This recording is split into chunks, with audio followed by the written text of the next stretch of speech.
მიხეილ ყაველაშვილმა საღდგომო შეწყალება 4 დღის დაგვიანებით გამოაცხადა. ის შეეხო 33 ადამიანს. მანამდე ვიცით, რომ იანვარში მან შეიწყალა 613 ადამიანი. თავარი კითხვა რჩება პასუხგაუცემელი. საერთოდ ვის იწყალებს, ან ვის არ იწყალებს ყაველაშვილი?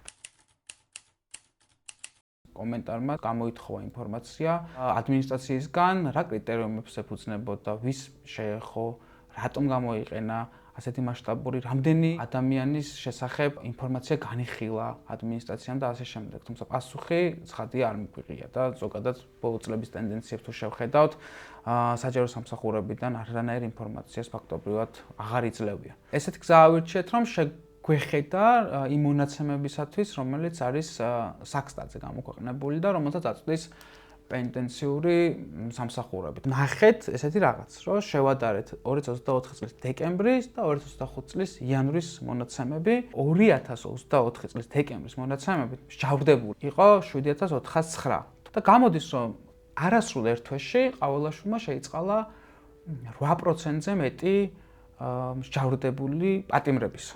რა ძალიან მასშტაბური და ესეთი რიცხვია. არ მახსენდება მე ესეთი მასშტაბური შეწყალების აქტი არასრულ ერთ თვეში გამოიყენებინოს რომელიმე პრეზიდენტს უწინ. მაგალითად, თუ ვიტყვით სალომე ზურაბიშვილთან დაკავშირებით, სალომე ზურაბიშვილს ამ ერთი ყაველაშვილის შეწყალების მესამედი აქვს, მგონი მთელი საპრეზიდენტო ვადის განმავლობაში, რომელიც 6 წელს შეადგენდა.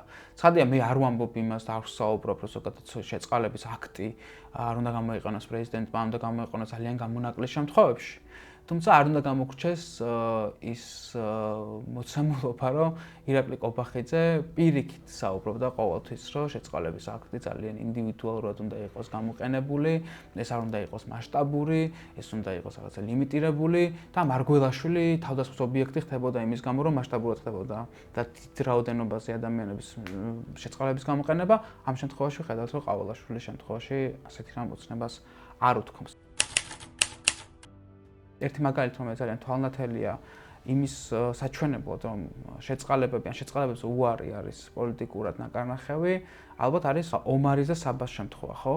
ეს არის შემთხვევა, როდესაც ადამიანები 1 წლის წინ დააკავეს ჯებირის დაზიანების გამო, რომლის ღირებულებაც ეს არის 400 ლარი და რომელიც უკვე ანაზღაურეს მათ. ადამიანები იყვნენ ჯერ წინასწარ პატიმრობაში, ამდენი ხნის განმავლობაში და შემდგომ უკვე მსჯავრიც დაედოთ, მათთან გაფორმდა საპროცესო შეთანხმება, მათ მიესაჯათ რეალური სასჯელი გარკვეული პერიოდით, შემდგომ უკვე პირობით სასჯელიც ექნებათ მათ. როგორ დაედო ეს საპროცესო შეთანხმებაც, ესეც ძალიან ბევრ კითხვის ნიშანს აჩენს, ვინაიდან მათ ყავდათ ადვოკატები, რომლებიც რაღაც მომენტში შეიცვალნენ, მოხდა საპროცესო გარიგების დადება პროკურატურასთან, ეს გაფორმდა სასამართლოში და უკვე მათი ახალი ადვოკატი ამბობდა, რომ ახლა ჩვენ შევიტანთ, ეს იყო 11 ფევრვარი, მივმართავთ ყაველაშვილს შეწყალებაზე და თითქოს რაღაც ისეთი განწყობა იყო, რომ მოხდებოდა მათი შეწყალება. თან მანამდე ჩვენ არ უნდა დაგვაუწყდეს, რომ ხშირად მამუკამდინარაძე ქართული ოცნების ლიდერი საუბრობდა, რომ აი დამნაშავეები, რომლებიც აქციაზე არიან, თუ ისინი აღიარებენ, ჩვენ ცხადია, ჰუმანურ ნაბიჯებს გადავდგავთ, უკვე ორი თვე გავიდა და აი ამ საქმეზე შეწყალება არ მომხდარა ჯერაც და ჩვენ ნახეთ ძალიან მძიმე კადრები, როცა ოჯახი ელოდება, რომ შეწყალება მათ შეეხებოდათ და მათ შვილს შეეხებოდა, თუმცა სამწუხაროდ ნახეთ, რომ ეს ასე არ მოხდა. ჩვენ შევხედეთ, რომ 2024 წლის დეკემბრის მონაცემებით სულ დაბალი რისკის დაწესებულებაში, ნახევარდღიათების დაწესებულებაში, დახურულების დაწესებულებაში, განსაკუთრებული რისკის დაწესებულებაში რამდენი მსჯავრდებული იყო და რამდენი დარჩა, თქვათ, იანვარში შეწყალების შემდგომ. აქ შეგვიძლია ვთქვათ, რომ კლება ძალიან ისეთი მაღალია ზოგიერთ დაწესებულებასთან მიმართებით. თუ დაბალი რისკის დაწესებულებაში შემცირდა მსჯავრდებულთა რაოდენობა 9%-ით, ნახევარდღიათების დაწესებულებაში 7-ით, დახურულების დაწესებულებაში 8%-ით, განსაკუთრებული რისკის დაწესებულებაში მსჯავრდებულ პატიმართა რაოდენობა ერთბაშად შემცირდა 15%-ით. ანუ თუ იყო დეკემბრის მონაცემებით 220 მსჯავრდებული მაღალი რისკის დაწესებულებაში, იანვრის მდგომარეობით 186 მსჯავრდებული იყო დარჩენილი.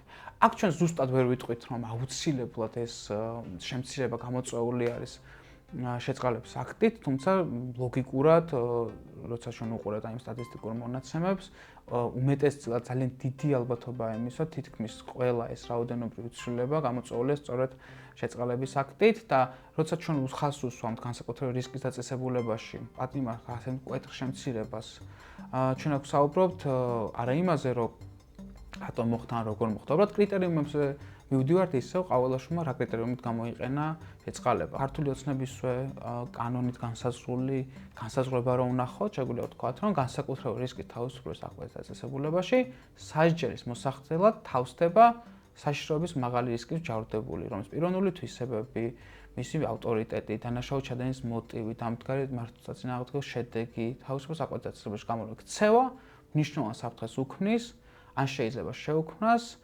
გარშემომყოფებს.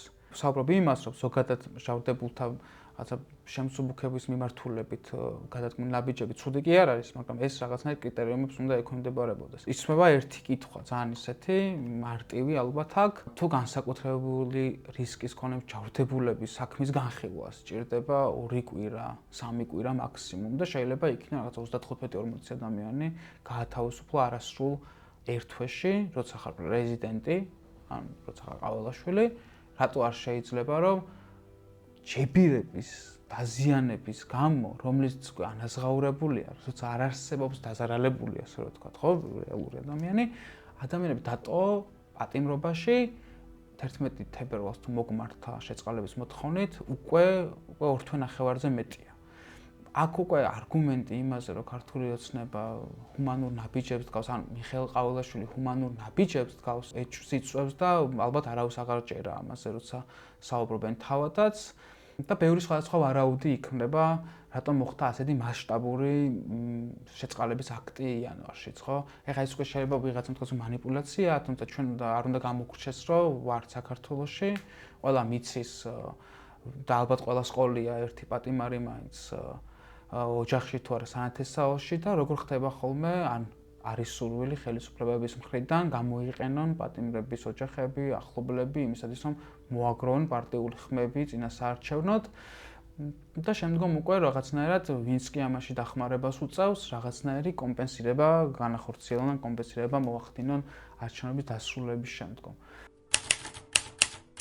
ეს განსხვავება და ეს შეწყალების სტატისტიკის სრული დამალვა ნათლად გვაჩვენებს იმას, რომ შეწყალების მექანიზმი რაღაც გამოიყენება სელექციურად, გამოიყენება პოლიტიკური პარტიული მიზნებისთვის.